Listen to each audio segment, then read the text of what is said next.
የህይወት ምክሮችን ነው። ይህን ቻናል ሰብስክራይብ ያላረጋችሁ ሰዎች ሰብስክራይብ እንድታረጉ ተጋብዛችኋለሁ። ጠዋት ላይ ከወትሮ በተለየ ከ30 ደቂቃ በፊት ንቁ። ለምሳሌ 12 ሰዓት የምትነቁ ሰዎች ወይም ደግሞ 12 ሰዓት ወደ ቤታችሁ ወደ ስራችሁ የምትሄዱ ሰዎች ከ12 ሰዓት በፊት 30 ደቂቃ ቀደም ብላችሁ መንቃት መቻል አለባችሁ ማለት ነው። ቢያንስ በቀን ውስጥ 10 ገጽ ንባብ አንብቡ። ጠቃሚ የምትሉትን የሚጠቅማችሁን መንፈሳዊም ይሁን ዓለማዊ ይጠቅማል የምትሉትን መጽሐፍ 10 ገጽ አንብቡ። ሶስተኛ የ2 ደቂቃ ህግን ተጠቀሙ። የ2 ደቂቃ ህግን ተጠቀሙ ማለት ምን ማለት ነው?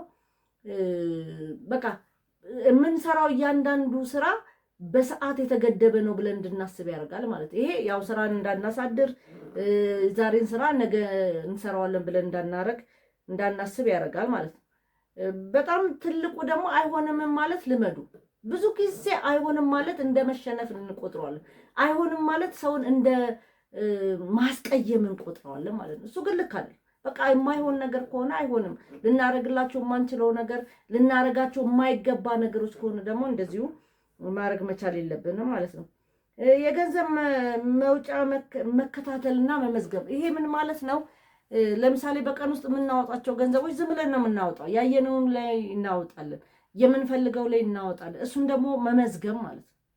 የገንዘብ ወጫችንን ከመዘገብ ነው እንድንገመግመውና ነገ ዘሴም ተደጋጋሚ ወጪ እንዳናወጣ ያደርገናል ማለት ነው። ስለዚህ የገንዘብ ወጫችንን መከታተልና ወይም ደግሞ መመዝገብ ያስፈልጋል ማለት ነው። በየሳምንቱ ይሄ ለምሳሌ ሞባይል እናያለን፣ ቴሌቪዥን እናያለን፣ ፊልም እንከታተላለን። በየሳምንቱ አንዳንድ ዲጂታል ነገሮችን ማስወገድ መቻል አለብን። ለምሳሌ በዚህ ሳምንት ውስጥ እኔ ሞባይሌን አላይም ልንል እንችላለን። ስልክ አልደውልም አይደለም፣ ከፍተን ቲክቶክም ፌስቡክም ምንም መረጃዎችን አናይም ማለት ነው። በዚህ ሳምንት ቴሌቪዥን ልንል እንችላለን። ሌላ ማህበራዊ ሚዲያዎችን እንዳንከታተል ራሳችንን መግታት አለብን ማለት ነው። ሌላው ባታምኑ እንኳን ፈገግ በሉ። በቃ ውስጣችሁ የፈገግታው ነጸብራቅ ባይኖርም ፈገግ የሚል ሰው ግን ሰው ሁሉ ይወደዋል ማለት ነው። ደስ ይለዋልም የተሳካለትም ይመስላል። ስለዚህ ፊታችንን ከምናጨልም ይልቅ ፈገግ ብንል የተሻለ ስለሆነ ፈገግ በሉ ማለት ነው። ስራ ስትሰሩ ሰዓት ገድቡለት፣ ወይም ደግሞ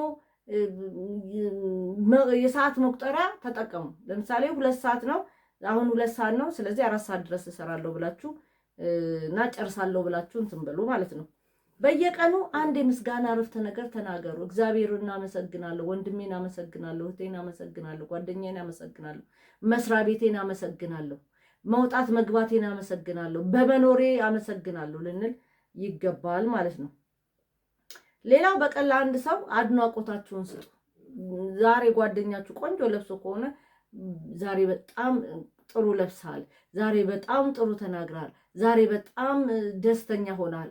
አንድ ሰውን በየቀኑ አድንቁ ማለት ነው። ከመተኛታችሁ ከ30 ደቂቃ በፊት ደግሞ እንዲሁ ስክሪን መመልከትን ማውቀው መቻል አለባችሁ ማለት ነው። ከመተኛታችሁ በፊት ስክሪን ማየት ማለት ሞባይላችሁን ማየት ማቆም መቻል አለባችሁ ማለት ነው። በየሰዓቱ ለ2 ደቂቃ ያህል ሰውነታችሁን አፍታቱ። ያው ተቀምጠን ስንውል ተነስተን በየ2 ሰዓቱ በየ2 ደቂቃ እንኳን ሊከብድ ይችላል፣ ጎንበስ ቀና ሊሆን ይችላል። በየ2 ሰዓቱ ግን ማፍታታት መቻል አለብን ማለት ነው። ከእንቅልፋችሁ እንደነቃችሁ ወዲያው ውሃ መጠጣትን ልመዱ። ከእንቅልፋችን እንደነቃ ውሃ መጠጣት ልመዱ ማለት ነው። በየቀኑ አንድ ዕቃን ማስተካከል ወይም ማስወገድ። እንግዲህ የማንፈልጋቸውን ዕቃዎች ማስወገድ መቻል አለብን። የምንፈልገውን ነገር ደግሞ ማስተካከል መቻል አለብን ማለት ነው። በየሰዓቱ ለ10 ደቂቃ ያህል ቆም ማለት ያስፈልጋል። ይሄ እግራችን እንዲፍታታ ደማችን በትክክል እንዲዛወር የምናደርገው ነገር ስለሆነ በተለይ ቁጭ ብለን የምንውል ሰዎች ይህን ነገር ልናውቀው ይገባል ማለት ነው። ስለዚህ በአጠቃላይ እነዚህ ምክሮች ተግባራዊ እንድናደርግ እጋብዛችኋለሁ። ቤተሰቦቼ ላይክ፣ ሼር፣ ሰብስክራይብ እንድታደርጉት ጠይቃችኋለሁ። ሰላም ክረሙ።